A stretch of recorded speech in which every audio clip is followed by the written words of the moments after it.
I don't know if that's picking that up or not. The model number is M as in Mary, V as in Victor, W as in William, C as in Charlie, 555, D as in David, W as in William. The 555 is no longer being produced. They've replaced it with 565, so in that model number you'd look for 565. Anyway, about a couple of weeks ago, this thing started making a lot of noise. Sounded like a bucket of rocks was rolling around in there and being just thrown everywhere. It's awful. And you'll hear that on the first video, and then I'll do another. I have another video that right behind it. So after I fixed it, basically what I did is I took this off, this little cap. It comes off. It's not really easy, but you can do it with your fingers. It just snaps off. And underneath that is a 7/16 bolt. It's about 1.5 inches long, and it connects this impeller agitator to a shaft that has splines on it, and inside this impeller are splines that just slide right over the top of it. All of that was rusted and just corroded. This washing machine's only about 1.5 years old. It's supposed to be really great. It's a Maytag HE whatever, you know. But anyway, when I took this, my wife first noticed that this whole impeller agitator was just loose and flopping around in here. When I first started looking at it, she said, "That's loose." I said, "Well, maybe I can tighten it up." So I took that off and I tightened that bolt back up. I didn't clean it off a lot, but I cleaned off underneath here. I didn't clean the splines or anything. I just cleaned underneath there. It had all kind of gunk and just grime, probably from those soap pellets. It's just kind of gooey, just yucky stuff under there. So if your washing machine's like this one is making a lot of noise, that thing's probably loose. Just something to be aware of. But anyway, when I tightened it back up, it lasted about a day or two, maybe a couple of washes or whatever. Came loose again. I tightened it back up. Another day or two, it came loose again. I think I did it a third time or whatever. It's like, okay, I have to go get something that keeps it tight. So I got me some Loctite, Loctite. I bought it at Walmart. It's a thread locker. So Loctite thread lock. I bought it in the paint section of all places. I looked in the auto parts store. They had some thread lock, but I wanted Loctite because I know that's good stuff. I'm not trying to advertise Loctite, but anyway, it's good stuff. They use it on a lot of metal to metal type of surfaces, and that's what this is. So I got that.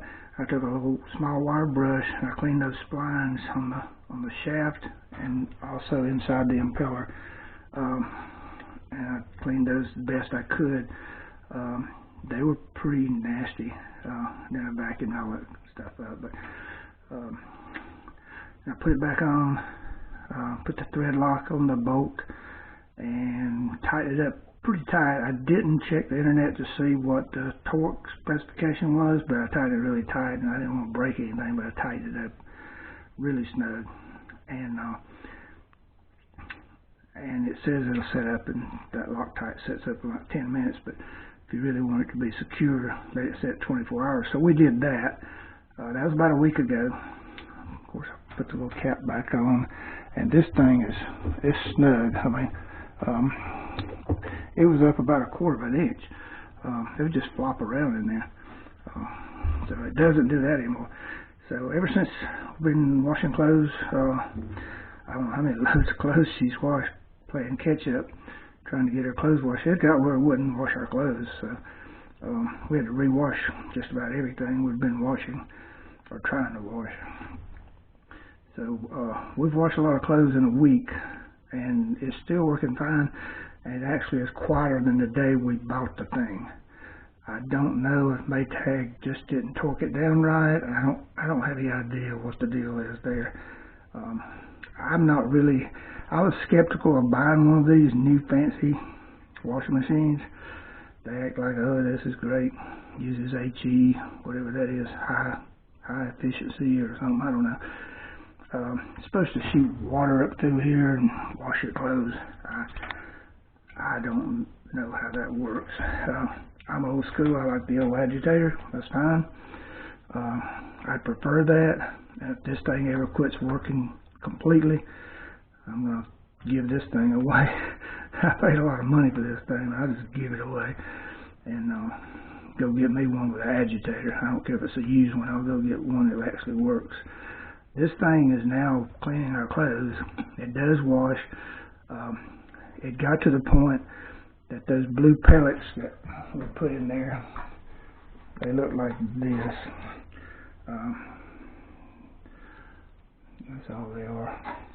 The plastic on the things, the soap powder wouldn't dissolve real well, and the plastic on the pellets would just kind of stick to your clothes, and you couldn't scrape the plastic off.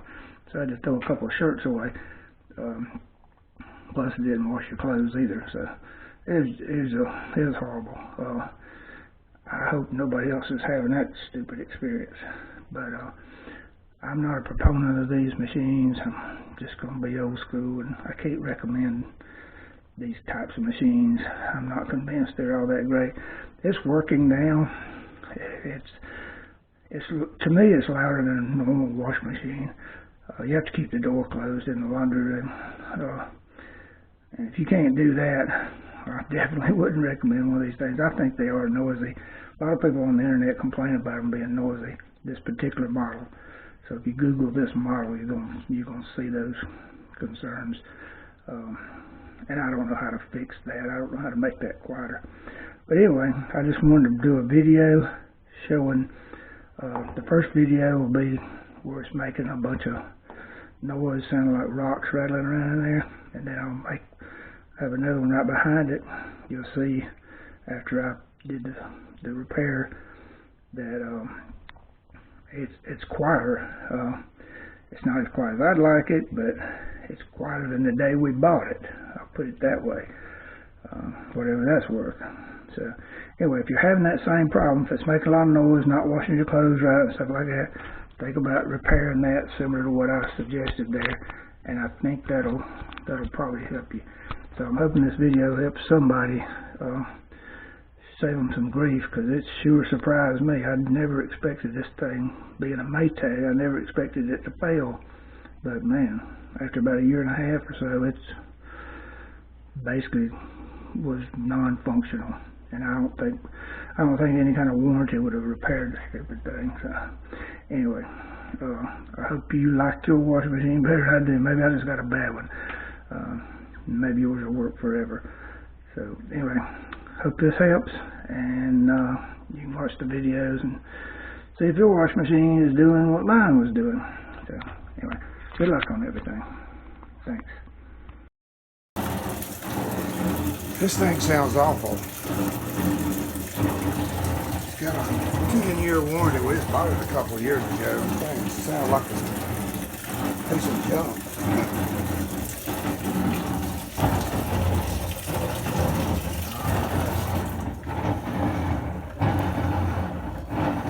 Okay, a few days ago, this thing sounded like it had a bucket of rocks grinding around in there, because the agitator, impeller, whatever you want to call that stupid thing, was loose. It had come loose somehow or another. How would you know that that's a problem? I don't know. I got lucky. My wife saw that it was loose. I tightened it up. I took it off, tightened it back up, cleaned it all up, cleaned everything out from under it, tried to clean it the best I could, tightened it up. Came loose again after wind wash. Tightened it back up again, it came loose again after wind wash. So I went and got some Loctite thread lock and put on that bolt that holds that impeller in place. Put it back on there. This thing is literally running quieter than it did the day we bought it. I don't know if Maytag just didn't torque the thing down right. I don't know what Maytag failed to do. I personally don't like this machine. I thought, well, I get a Maytag, I won't never have to have any work done on it. I've had Maytags before, old used ones that I bought used. They look better than this thing does. I don't personally like these old stupid impellers. I like a good agitator myself. Anyway, I'm going to post this video on YouTube. I got the video where it was making a bunch of sound like the bucket of rocks driving around in there. It's terrible. I don't know. They're limited warranty. That ain't worth nothing. I read the warranty thing. It's like 1 year. We've had this thing almost probably a year and a half or something. It's a piece of junk in my opinion. But they don't cover anything that actually fails. So I'm pretty well on my own. Luckily, I know how to fix it. So figure it out. But anyway, right now, like when that impeller was loose, it would not, these soap pads, these little pellets that we put in there, these HE pellet things of soap, they would just melt and get all over your clothes, and that plastic would be stuck to your clothes. It wouldn't even wash your clothes. It did not wash the clothes. So the last time when I took that thing off again, I cleaned that thing, scraped it with a wire brush, with a small wire brush, on all those splines, and cleaned everything the best I could so that it fit perfectly. And then I put that Loctite on there, that thread lock, and that's been on there for now, well, we left it on there 24 hours before we wash clothes, make sure that thing's set up real good. And that was Friday night, or Friday at about 1 o'clock, and Saturday at 1 o'clock we started washing clothes. This is Sunday. So we've been washing clothes for a couple of days now, catching up. All the clothes we're going to do. But it literally runs quieter than it's ever run the day we brought it in. I don't know if Maytag just didn't do the job right, didn't torque it right, didn't do something. Something was wrong. It's always made so much racket, you have to keep the door closed just to be able to hear yourself think in the other room. Anyway, looking better now, so we'll see if it survives. But I'm going to post these videos. I'll put the model number. I know it's something like a 555 or something, and it's no longer made. They replaced it with a 565 model. But anyway, I'll put those model numbers out there when I post the video. So you can see the 565 replacement is probably going to be just as authentically put together, in my opinion. I could be wrong. I mean, maybe I just got a really bad one. And there is no such thing as a Maytag repairman, I don't think, so you can forget about that. It's a good thing they fired them all, because I don't think they exist anymore. The ones that build them, I don't think they exist anymore either. Anyway, I hope this video possibly helps somebody when they're thinking about buying one of these things.